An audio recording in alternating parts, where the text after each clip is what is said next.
A tradition unlike any other. The Masters. Seth Harp on Sports. If you haven't done it yet, Harp on Sports, the bar. At Harp on Sports Twitter, at Harp on Sports Instagram, Harp on Sports the Facebook page, Harp on Sports via your Spotify, Apple Podcasts, Buzzsprout. That's where we sit. So, what do we have in store for you today on this Sunday evening? Well, the Musters, a little Jaguars Jolt, and Aaron Rodgers Recoil, courtesy of the Green Bay Packers. Okay, where to begin? Going to start with the Masters. It's boring and, good for Hideki Matsuyama, good for the country of Japan. Financially, sports, American sports, sports in general, boom when someone's able to win from a country in which they can rally everybody behind that individual. And that's what they're going to do in Japan. It's going to be, a $700 million entity when it's all said and done in terms of sponsorships, in terms of financial impact for the country of Japan. We don't rally behind an American athlete like this. We just don't. And good for them. Is it great for golf here in America? No. Is it great internationally? Sure. Of course it is.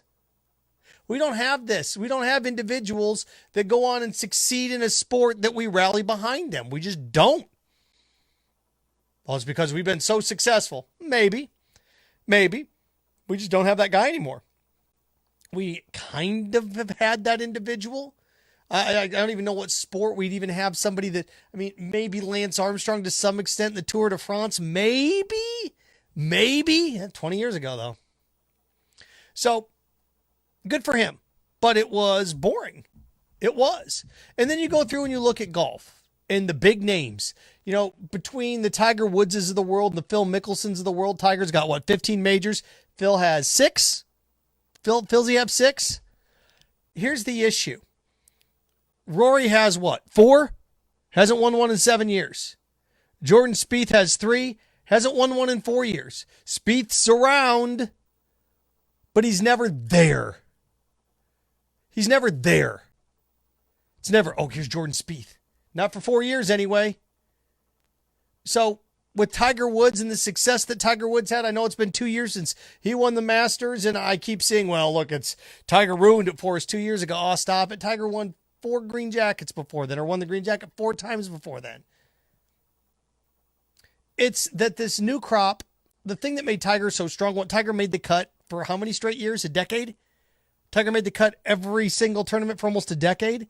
Even in majors, Tiger was always around on the weekend. Always. He may not win, but he'd see 7 or 8 shots back, and it would make it interesting. There's nobody like that. Jordan Spieth, he's 4 shots off the lead. Rory was nowhere to be found. Dustin Johnson was nowhere to be found. Brooks Koepka, that had built this momentum, 4 majors now for Brooks, nowhere to be found. And that's the biggest difference, is that there's not a guy that's always around. There's not a guy that you're looking around going, where is he? And I know a lot of people think it's great. All these different teams can win it, and it's great, and it's awesome. Got news for you. The NCAA basketball tournament been kind of boring the last 5 or 6 years. It has, at least the Final Four. Why? These new teams, it's great. Is it? Is it? And everybody has a rooting interest, and I'm watching that today going, where's Spieth at? Okay, what? Okay, let's see if Matsuyama blows it. Okay, he's not going to. Okay, well, he's just pouring out the course here. It was just, just wasn't that exciting. Just wasn't. And not every tournament's going to be great. I get it. But the fact is, 2021 in sports has been off to a rough start these first 100 days. We're 100 days into the year, right? Close to it. 100 days into the year. And the most exciting thing is a banked-in shot in the Final Four. The NFL postseason wasn't that exciting, was it? We added playoff games in the NFL, and it was dull. We had a boring Super Bowl. We had a boring AFC and NFC championship game. The NCAA tournament was a drag. It was.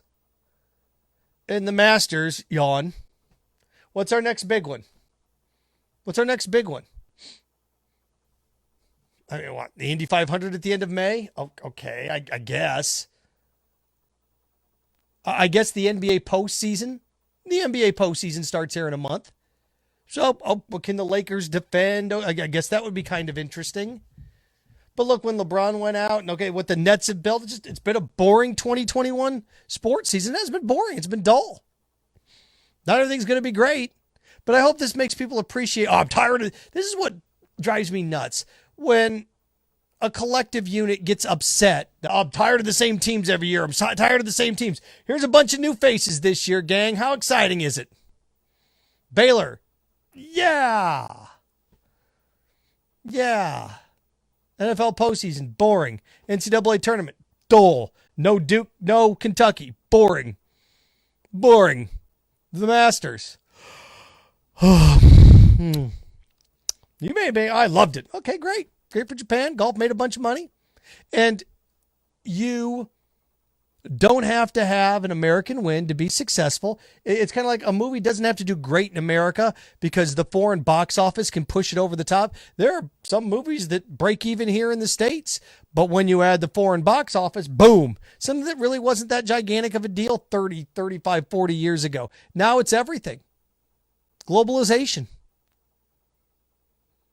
Globalization of sports. And again, tournament just was a drag. Good for Hideki Matsuyama. And again, I love sports. It's my career. It's my job. But just not much excitement. And 2021 is a sports year. Enjoy when you have excitement. Enjoy it when you got it, man. Because few and far between. We're just so hungry for sports and so hungry to be excited. Okay. I'm not going to sit here and tell you it's been great because it hasn't been. So there we go. The Musters, and what a dull start to the 2021 sports season. What else? Oh, something that I thought was fascinating. Jaguar fans rallying on social media, and tip of the hat to all those Jaguars fans on social media. I saw John Phillips, good friend, pushing this over the top on social media with donations. They bought Trevor Lawrence and his wife a wedding gift. Rallied to buy him, a $350 toaster. Now, I looked at it online. I don't know what a $350 toaster does. Boy, does it make coffee? I don't know. What does it do? Does it cook a pizza? I don't know what a $350 toaster does, but hey, good for Trevor Lawrence. I guess I'm going to differ. Honey, what's that toaster? $350 toaster. What's it do? Huh? Does it bake bread? What else does it do? Can it change oil in the car? Regardless, good for the Jaguar fan base to do this. And here's where people don't understand: small gestures mean a big thing. Small gestures mean a big thing, and other fan bases wouldn't do this. Yeah, other fan bases don't get the rap that the Jaguars fan base does either.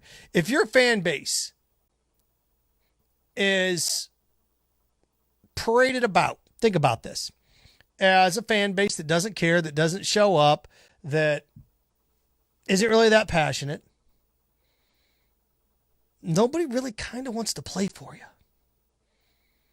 I look back at where the Jaguars are now to where the Indianapolis Colts were in the mid to late 90s. Because I think that's a fair assessment. Where the Jaguars are now is where the Colts were in the mid to late 90s. Peyton Manning to the Colts franchise is what Trevor Lawrence can be to the Jaguar franchise. That's the truth. That's the parallel. And the Colts were just kind of there. Having grown up in that state, I mean, they're always a laughing stock. Who they're going to get the number one pick? Who they're going to draft this year? Oh, great. Here comes Jeff George. Here comes Steve Ettman. Oh, they got the number one and the number two pick. Oh, they drafted two defensive guys, and neither of them made a Pro Bowl. Great. That's what they were known as. Couldn't find the quarterback. Had Jim Harbaugh. Had what? Jack Trudeau. Just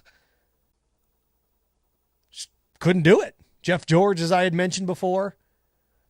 And they got themselves Peyton Manning. They surrounded him, and they won. Had some success. But the Colts were just synonymous with always being awful before then. Not that the fan base was hammered, but they're just kind of there. kind of like where the Jaguars are. So the Jaguar fan base rallying on social media and donating money to get a toaster for Trevor Lawrence is $350. That's a good thing. That's a good thing, because if you're Trevor Lawrence and you're looking around, small gestures go a long way. It's like, hey man, the Jaguars fans bought you a wedding present. Oh, they did? That's kind of funny. Did they really? Did the Clemson fans didn't? What would the Clemson fans do for me? I won them a national title and took them to the college football playoff 3 times. What would the Clemson fan base do for me? I mean, so the fan base I did all these things for didn't get me anything? Meanwhile, a fan base I'm not even playing for yet got me a $300 toaster? Huh. Well, wow. That's pretty cool. What a nice gesture. Pretty cool. There have been, now that I'm getting long in the tooth, right? There have been guys in college that have reached out to me asking me for advice getting into broadcasting, and I've done phone calls with them. I talked to them, and one kid sent me a $10 gift card to Starbucks. Hey, thanks, Seth. I'm not going to tell you his name. Wrote it down. If he ever applies for a job, I'll hire him. Of course I will. Small gestures thank you notes go a long way. Go a long way. I did something for somebody the other day. Remember the Gator football team? Put together this big thing for him. Never sent me a thank you. Okay. Didn't have to. But the next time, hey, can you do me a favor? And, not that Trevor Lawrence was going to spurn the Jaguars to go to he wasn't going to pull a John Elway. He wasn't going to pull an Eli Manning, but he could have. Not that this is going to put it over the top, but boy, what for a fan base that hasn't had anything and hasn't had that franchise guy to rally behind forever. Think of who are the franchise guys that they've had to rally behind? Jalen Ramsey. Who else? That guy that could have been that's your Hall of Famer, could have been that guy for 15 years. Before then, who? Maurice Jones-Drew. Before then, who? Fred Taylor and Tony Baselli. I mean, this franchise's greatest player is an offensive lineman that played for 5 years. Very good, but wow. So good for them. It's a toaster. It's a small gesture, but small gestures are a big deal. Sending thank you notes are a big deal. Didn't have to do that. Fans giving $5, $10. Good for the Jaguars fans to do that. Good for John Phillips. Good for that community to rally behind that. Now, I'm going to go crazy here on you. I think it would be absolutely awesome. It would drive people nuts, but who cares? What am I going to tell you? You know what the Jaguar fan base should do next? It'd be hilarious. I don't even know how you get the money and how much it would cost. I think they should build Trevor Lawrence a statue before he plays his first game. I think that would be absolutely hilarious. And before you sit there and say, Seth, you can't do that. He hasn't done anything yet. Oh, for crying out loud, Auburn put a statue of Cam Newton up. He played there 1 year. Won the Heisman and won a national championship. We got statues of football players and college football players all across the country. They didn't play there for 2 or 3 years. I think that'd be awesome. We're going to call our shot. Trevor Lawrence, here's your statue. I think that'd be hilarious. Now, the team could never do this. It'd have to be the fan base that would do it. Where would you put it? I don't care. I would. Mayor Curry would find a place for that there, you bet. He loves to see himself on TV. Go do it. I think that'd be great. That's the next phase of this. Hey, we're going to get a statue of Trevor Lawrence. We're going to get a statue. We're going to put a statue up of him already. Oh, that's you're risking. Oh, you're what? Come on, like black magic. Come on, stop it. I think it'd be great. I would love to see that. So Jaguar fans, I think what you did was absolutely amazing. Well, Steelers fans wouldn't act like that. The Jaguars aren't the Steelers. They don't have 7 Super Bowls. Stop it. Or 6 Super Bowls. Is it 6, 7? Well, you know who wouldn't do this? 49ers fans, Packers fans wouldn't do this. They don't have the tradition as you. They got to try different things. Yeah, Bears, Soldier Field and Lambeau Field wouldn't have swimming pools. They do in Jacksonville. Why? Because it's 90 degrees and you can do it there and they can't there. So what? I'd love to see the Jaguars fans rally. But it doesn't have to be a big one. Look, there's 3 different Statue of Liberties? You got one in the harbor. You have one in Paris next to the Eiffel Tower. You don't have to be a gigantic one, just a Trevor Lawrence statue. That'd be great. That's what I would do next. Here's a statue of Trevor Lawrence. It's what we think about you. And the NFL's one sport where you don't have to be in a major market to be a superstar. You don't. We're going to get to Aaron Rodgers here in a second, but come on. Jim Kelly in Buffalo. Kansas City's not a gigantic market. Patrick Mahomes. So good for the Jaguars fan base. A little jolt in the arm. Small gestures go a long way, so good for them. I mentioned Aaron Rodgers, a little Rodgers recoil, and this kind of combines in with multiple NFL stories that agents are being told, allegedly, by the Green Bay Packers, they don't have any money because of Aaron Rodgers' contract. Hey, we have no money. And I looked up Aaron Rodgers' cap number. Yowza. $37 million? Yikes. Now, look, here's where this is interesting because I looked at Aaron Rodgers' numbers. Now, will Aaron Rodgers be on the Packers this year? More than likely, yes. Will Aaron Rodgers be on the Packers next year? More than likely, sure. Will Aaron Rodgers be on the Packers in 3 years? No. Even though he's got 4 years on his deal, right? Here's why. $37 million this year. Dead money, cap hit, boom. So the only way to change that is to rework his deal. Well, then by reworking his deal, you make him easier to trade, is what you do.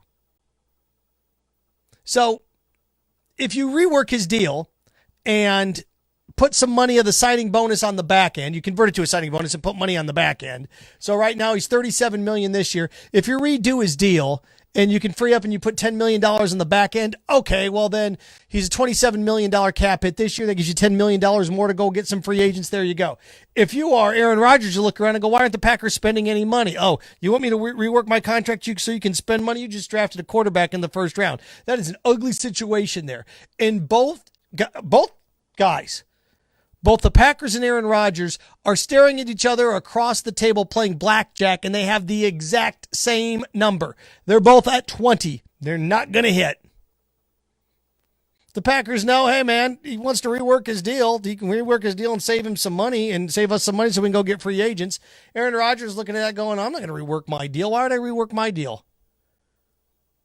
Makes it easier for you to move off from me, and I don't want to be here anymore.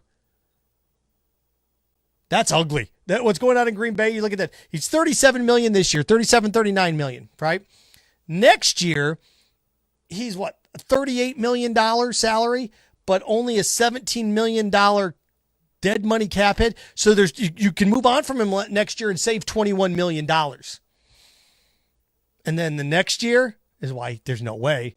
He's a $3 million cap hit, $3 million in dead money, and you can save $30 million by moving on from him. Well, look, he'll be 38 by then, 39 by then.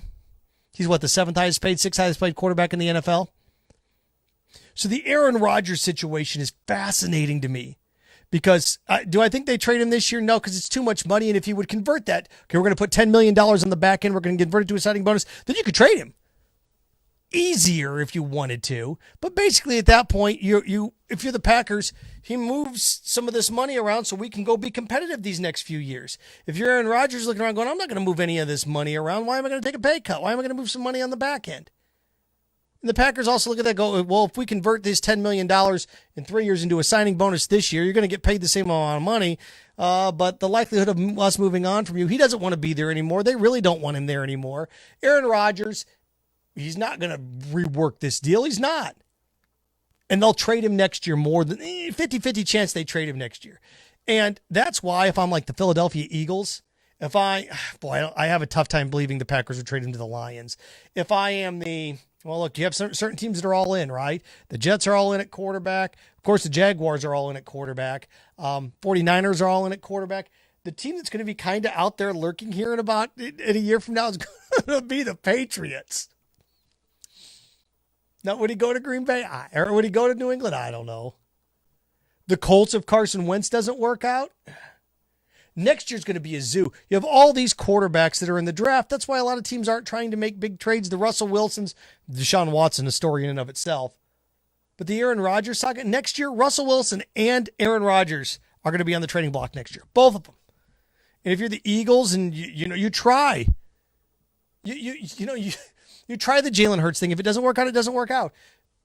Ryan Tannehill I guess he could come off the cap next year. He could come off the number next year for the Titans. So, okay, we're going to continue with this. We made the playoffs, won a game. We'll see what we got. Down in Miami, we'll see what happens with Tua Tagovailoa. You look around to the rest of the league and teams, okay, what's going to happen in Minneapolis? But, I think the Lions, Brett Favre to the Lions, but Russell Wilson to the Lions next year. So this is the year of the draftable quarterbacks. I think next year you're going to see, because the salaries are going to be movable next year. But the Aaron Rodgers thing is hilarious because they're not going to spend any money on free agents because Aaron Rodgers is going to have to adjust his money, and he doesn't want to adjust his money because he wants out. So what a zoo and what a mess that is. One little caveat, too. I see that Tennessee State has hired Eddie George. Good for Tennessee State. These HBCUs, I love, Jackson State, what they did by hiring Deion Sanders. I know they've lost a couple in a row, but we talked about this, about player licensing and African Americans upset with the structure of sports and how, they feel they're being used. Well, this is how you change things up, right? HBCUs hire former NFL stars to be head coaches. That way some of your major college talent may go there instead of these major universities. This is the path. Good for Eddie George. And look, if you're Deion Sanders at Jackson State and you're Eddie George at Tennessee State, you're not going to get, 5-star defensive back. He's going to go to Alabama. But you may get a 4-star that transfers from Oklahoma State.